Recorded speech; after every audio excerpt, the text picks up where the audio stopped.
Hello friends, இந்த வீடியோவில் பார்த்தீங்க அப்படின்னா 6ஆம் வகுப்பு தமிழ் இயல் 7 புதுமைகள் செய்யும் தேசம் இது அப்படிங்கிறதுலேருந்து லைன் பை லைன் வினாக்கள் பார்க்கலாம். இந்த யூனிட்டில் பார்த்தீங்க அப்படின்னா மொத்தமாக 70 வினாக்கள் இருக்குது. இதில் இந்த வீடியோவில் 40 வினாக்களும் அடுத்த வீடியோவில் 30 வினாக்களும் பார்க்கலாம். முதல் வினா பாருங்கள். நமது நாடு அணிந்திருக்கும் ஆடையாக திருக்குறள் விளங்குகிறது என கூறியவர் யார்? நமது நாடு அணிந்திருக்கும் ஆடையாக திருக்குறள் விளங்குகிறது என்று தாராபாரதி குறிப்பிட்டிருப்பார். Tharabharathi first option. அடுத்து இரண்டாவது வினா.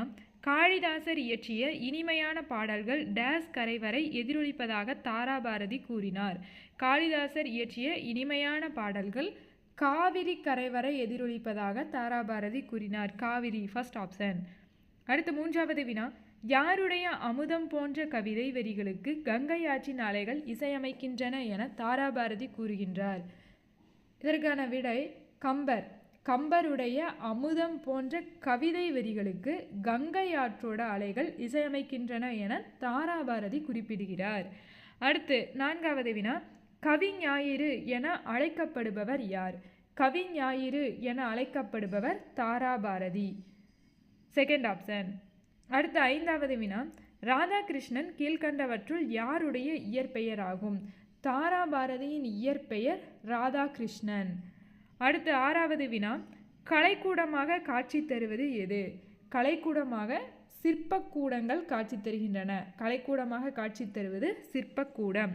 அடுத்து ஏழாவது வினா. நூலாடை என்னும் சொல்லை பிரித்து எழுத கிடைப்பது? நூல் கூட்டல் ஆடை நூலாடை ஃபர்ஸ்ட் ஆப்ஷன். அடுத்து எட்டாவது வினா. எதிர்கூட்டல் ஒலிக்க என்பதனை சேர்த்து எழுத கிடைக்கும் சொல்? எதிரொலிக்க எதிரொலிக்க தேர்ட் ஆப்ஷன். அடுத்து ஒன்பதாவது வினா. கீழ்கண்டவற்றுள் எது கவிஞாயிறு என்பவரால் எழுதப்படாத நூல் ஆகும்? கவிஞாயிறு என்று அழைக்கப்படுபவர் தாராபாரதி. இவரால் புதிய விடியல்கள், இது எங்கள் கிழக்கு, விரல் நுனி வெளிச்சங்கள் ஆகிய 3 நூல்களும் எழுதப்பட்டிருக்கும். புதியதொரு விதி செய்வோம் அப்படிங்கிற நூல் இதில் எழுதப்படாத நூலாகும். இது முடியரசனால் எழுதப்பட்டிருக்கும். புதியதொரு விதி செய்வோம் என்ற நூல் முடியரசனால் எழுதப்பட்டிருக்கும். அடுத்து 10வது வினா. 1919ஆம் ஆண்டு பிப்ரவரி மாதம் காந்தியடிகள் முதன்முறையாக எங்கு வருகை தந்தார்? 1919 பிப்ரவரியில் காந்தியடிகள் முதன்முறையாக சென்னைக்கு வருகை கொடுத்திருப்பார். Chennai third option. அடுத்து 11வது வினா. ஆங்கில அரசு ரவுலட் சட்டத்தை அறிமுகப்படுத்திய ஆண்டு? ஆங்கில அரசு ரவுலட் சட்டத்தை அறிமுகப்படுத்திய ஆண்டு 1919 தான் ரவுலட் சட்டத்தை ஆங்கில அரசு அறிமுகம் செஞ்சுருப்பாங்க. அடுத்து 12வது வினா.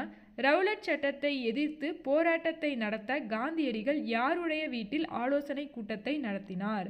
ராஜாஜியின் வீட்டில். ராஜாஜியோட வீட்டில் ரவுலட் சட்டத்தை எதிர்த்து போராட்டத்தை நடத்த காந்தியடிகள் ஆலோசனை கூட்டத்தை நடத்தியிருப்பார்.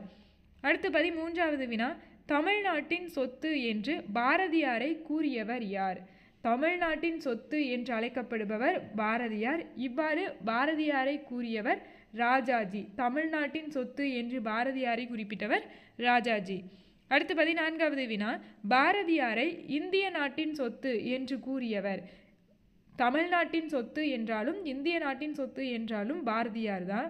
இவ்வாறு தமிழ்நாட்டின் சொத்து என்று ராஜாஜியும் இந்திய நாட்டின் சொத்து என்று காந்தியடிகளும் பாரதியாரை குறிப்பிட்டிருப்பார். அடுத்து 15வது வினா. எப்பொழுது காந்தியடிகள் மதுரைக்கு வந்தார்? காந்தியடிகள் 1921 செப்டம்பர் மாதத்தில் மதுரைக்கு வருகை கொடுத்திருப்பாங்க. அடுத்து 16வது வினா.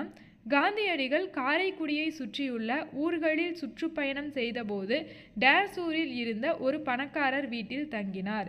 காந்தியடிகள் காரைக்குடியில் இருக்க ஊர்களை சுற்றுப்பயணம் செஞ்சிருப்பார். அந்த சுற்றுப்பயணத்தை மேற்கொண்ட போது கானாடு காத்தான் அப்படிங்கிற ஊரில் இருக்க ஒரு பணக்காரர் வீட்டில் தங்கி இருந்திருப்பார்.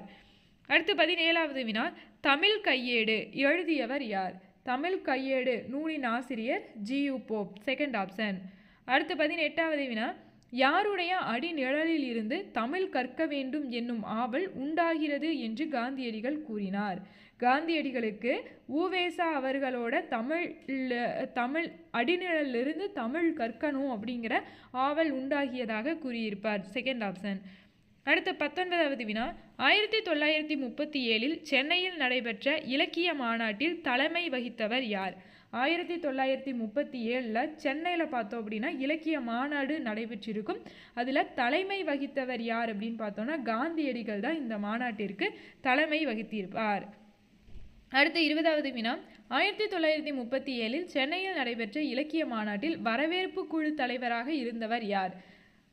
1937 சென்னையில் இலக்கிய மாநாடு நடைபெற்றிருக்கும். அதில் தலைவராக காந்தியடிகளும் வரவேற்பு குழு தலைவராக உவேசா அவர்களும் பங்கேற்றிருப்பாங்க. ஓகேங்களா? ஸோ இந்த வரவேற்பு குழு தலைவராக இருந்து உவேசா தமிழ் சொற்பொழிவாற்றினதை பார்த்து தான் காந்தியடிகளுக்கு தமிழ் கற்க வேண்டும் அப்படிங்கிற ஆவலே உண்டாகியிருக்கும். அடுத்து 21வது வினா, கீழ்கண்டவற்றுள் வேலுநாச்சியார் கற்றறியாத மொழி எது? வேலுநாச்சியார் பல மொழிகளை பன்மை மொழி கற்று அறிந்திருப்பாங்க. என்னென்ன மொழி அப்படின்னு சொல்லி பார்த்தோன்னா ஆங்கிலம், பிரெஞ்சு, உருது இது எல்லாமே கற்றறிந்திருப்பாங்க. அப்போ இதில் வேலுநாச்சியார் கற்றறியாத மொழி எது அப்படின்னு கேட்டால் எதுவும் இல்லை. Last option. அடுத்து 22வது வினா, வேலுநாச்சியாருக்கு உதவியாக மைசூரிலிருந்து வந்த குதிரைப்படை வீரர்களின் எண்ணிக்கை. வேலுநாச்சியாருக்கு உதவி செய்வதற்காக மைசூரிலிருந்து ஐதர் அலி குதிரைப்படை வீரர்களை அனுப்பியிருப்பாங்க. எவ்வளோ குதிரைப்படை வீரர்கள் அப்படின்னு பார்த்தோன்னா 5000. Last option. அடுத்து 23வது வினா, வேலுநாச்சியார் மைசூர் சென்றபோது ஐதர் அலியிடம் பேசிய மொழி எது? வேலுநாச்சியார் மைசூர் சென்றபோது ஐதர் அலியிடம் உருது மொழியில் பேசியிருப்பாங்க. Last option. அடுத்து 24வது வினா, நம் அரசியாரின் பன்மொழி அறிவு நமக்கு பெரிய நன்மையை தந்துள்ளது என்று வேலுநாச்சியாரை கூறியவர் யார்? இவ்வாறு வேலுநாச்சியாரை கூறியவர் சின்னமருது. First option. அடுத்து 25வது வினா, வேலுநாச்சியார் எந்த திருநாளன்று சிவகங்கை கோட்டை கதவுகள் திறக்கப்படும், அப்போது நமது படைகள் உள்ளே நுழையலாம் என்று கூறினார்? வேலுநாச்சியார் விஜயதசமி அன்று சிவகங்கை கோட்டையோட கதவுகள் திறக்கப்படும், அப்போது நமது படைகள் உள்ளே நுழையலாம் என்று கூறியிருப்பார். Third option. அடுத்து 26வது வினா, வேலுநாச்சியாரை காட்டி கொடுக்குமாறு யாரை ஆங்கிலேயர்கள் வற்புறுத்தினார்கள்? வேலுநாச்சியாரை காட்டி கொடுக்குமாறு உடையாள் அப்படிங்கிற பெண்ணை தான் ஆங்கிலேயர்கள் கொடுமைப்படுத்தி கொலையும் செஞ்சுருப்பாங்க. யார் அப்படின்னு பார்த்தோன்னா உடையாள். Second option. அடுத்து 27வது வினா, சிவகங்கை போரின் போது தன் உடலில் தீ வைத்து கொண்டு ஆயுத கிடங்குக்குள் குதித்தவர் யார் அப்படின்னு பார்த்தோன்னா குயிலி. குயிலி தான் பார்த்தோம் அப்படின்னா பெண்கள் படைப்பிரிவுக்கு தலைமை வகித்திருப்பாங்க. இவங்க தான் தன்னோட உடம்புல தீய வைத்து கொண்டு ஆயுத கிடங்குக்குள் குதித்திருப்பார். அடுத்து 28வது வினா, வேலுநாச்சியார் சிவகங்கையை மீட்ட ஆண்டு. வேலுநாச்சியார் சிவகங்கையை மீட்ட ஆண்டு 1780. 1780 சிவகங்கையை மீட்டெடுத்திருப்பாங்க. 1772 தான் காளையர் கோவில் போர் நடைபெற்றிருக்கும். அதில் தான் சிவகங்கையை முத்துவடுகநாதர் அப்படிங்கிற வேலுநாச்சியாரோட கணவரை கொன்று சிவகங்கையை ஆங்கிலேயர்கள் கைப்பற்றியிருப்பாங்க. அதுக்கப்புறம் 8 வருடத்துக்கு அப்புறமா 1780 வேலுநாச்சியார் சிவகங்கையை மீட்டெடுத்திருப்பாங்க. அடுத்து 29வது வினா, ஜான்சி ராணிக்கு முன்பே ஆங்கிலேயரை எதிர்த்து வீரப்போர் புரிந்தவர் யார் அப்படின்னு பார்த்தோன்னா வேலுநாச்சியார் தான். வேலுநாச்சியார். Third option. அடுத்து 30வது வினா, உடையாளுக்கு நாம் உரிய முறையில் சிறப்பு செய்ய வேண்டும் என்று வேலுநாச்சியாரிடம் கூறியவர் யார்? உடையாளுக்கு நாம் உரிய முறையில் சிறப்பு செய்ய வேண்டும் என்று வேலுநாச்சியாரிடம் கூறியவர் யார் அப்படின்னு பார்த்தோன்னா அமைச்சராக இருந்த தாண்டவராயன். தாண்டவராயன் யார் அப்படின்னு பார்த்தோன்னா வேலுநாச்சியாருடைய அமைச்சர். இவர் தான் உடையாள் அந்த ஆங்கிலேயர்களால் துன்புறுத்தி கொல்லப்பட்டிருப்பாங்க இல்லையா, உடையாளுக்கு ஏதாவது சிறப்பு செய்யணும் அப்படின்னு சொல்லியிருப்பாங்க. அப்போ வேலுநாச்சியார் என்ன பண்ணியிருப்பாங்க அப்படின்னா ஒரு நடுகள் எடுத்து உடையாளுக்கு நடுகள் எடுத்து அந்த நடுகளுக்கு தன்னோட தாழியை காணிக்கையாக வேலுநாச்சியார் செலுத்திட்டு போருக்கு போயிருப்பாங்க. அடுத்து 31வது வினா, 1780 காளையார் கோவில் போரில் ஆண்கள் படைப்பிரிவிற்கு தலைமையேற்றவர் யார்? 1780 காளையார் கோவில் போரில் ஆண்கள் படைப்பிரிவிற்கு தலைமையேற்றியவர் சின்னமருது மற்றும் பெரிய மருது. மருது சகோதரர்கள்னு சொல்லப்படுற சின்னமருது பெரிய மருது ஆண்கள் படைப்பிரிவிற்கு தலைமையேற்றிருப்பாங்க. பெண்கள் படைப்பிரிவிற்கு அப்படின்னு பார்த்தோம்னா குயிலி தலைமையேற்றிருப்பாங்க. அடுத்து 32வது வினா, சிவகங்கையை மீட்க வேலுநாச்சியாருக்கு உதவி செய்த மன்னர் யார்? சிவகங்கையை மீட்டெடுக்க வேலுநாச்சியாருக்கு ஐதர் அலி உதவி செய்திருப்பார். ஐதர் அலி. First option. அடுத்து 33வது வினா, கீழ்கண்டவற்றுள் எதனை வேலுநாச்சியார் கற்றறிந்தார்? சிலம்பம், குதிரை ஏற்றம், வாள் போர், வில் பயிற்சி இது எல்லாத்தையுமே பார்த்தோம் அப்படின்னா வேலு நாச்சியார் கற்றறிந்திருப்பார். அடுத்து 34வது வினா, வேலு நாச்சியார் பிறந்த ஆண்டு. வேலு நாச்சியார் 1730 பிறந்திருப்பாங்க. 1730 பிறந்திருப்பாங்க. 1796 பார்த்தோம் அப்படின்னா இறந்திருப்பாங்க.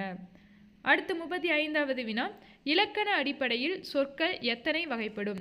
இலக்கண அடிப்படையில் சொற்கள் 4 வகைப்படும். இலக்கண அடிப்படையிலும் சொற்கள் 4 வகைப்படும். இலக்கிய அடிப்படையிலும் பார்த்தோம் அப்படின்னா சொற்கள் 4 வகைப்படும். அடுத்து 36வது வினா, கீழ்கண்டவற்றுள் உரிச்சொல் எது?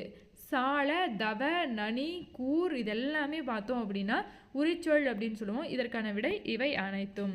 அடுத்து 37வது வினா, வ.உ.சி. சென்னைக்கு செல்லும்போது யாரை சந்திப்பதை வழக்கமாக வைத்திருந்தார்? வ.உ.சி. சென்னைக்கு செல்லும் போதெல்லாம் பாரதியாரை சந்திப்பதை வழக்கமாக வைத்திருப்பாங்க. Bharathiyar first option. அடுத்து 38வது வினா, சுதேசி நாவாய் சங்கத்தை நிறுவியவர் யார்? சுதேசி நாவாய் சங்கத்தை நிறுவியவர் வ.உ.சி. First option. அடுத்து 39வது வினா, ஆங்கிலேயரின் கப்பல்களுக்கு போட்டியாக உள்நாட்டு இந்திய கப்பல் நிறுவனத்தை தொடங்கியவர் யார் அப்படின்னு பார்த்தோன்னா வ.உ.சி. First option. அடுத்து 40வது வினா, வ.உ.சி. யாருடைய பாடல்களை விரும்பி கேட்டார்? வ.உ.சி. பாரதியாருடைய பாடல்களை விரும்பி கேட்டிருப்பார். சென்னைக்கு போகும்போதெல்லாம் பாரதியாரை சந்திப்பதை வழக்கமாக வைத்திருப்பார். ஓகே, இதோட பார்த்தீங்க அப்படின்னா 40 வினாக்களும் அதற்கான விடைகளும் பார்த்துட்டோம். இதுக்கான பிடிஎஃப் வேணும் அப்படின்னா ஸ்க்ரீனில் தெரிகிற நம்பருக்கு கான்டாக்ட் பண்ணுங்கள். பேமெண்ட் இருக்குது. வேணும் அப்படிங்கிறவங்க மட்டும் கான்டாக்ட் பண்ணி வாங்கிக்கோங்க. நெக்ஸ்ட் வீடியோவில் பார்த்தீங்க அப்படின்னா இந்த யூனிட்டில் ரிமைனிங் இருக்க கொஸ்டின்ஸ் பார்க்கலாம். தேங்க்யூ.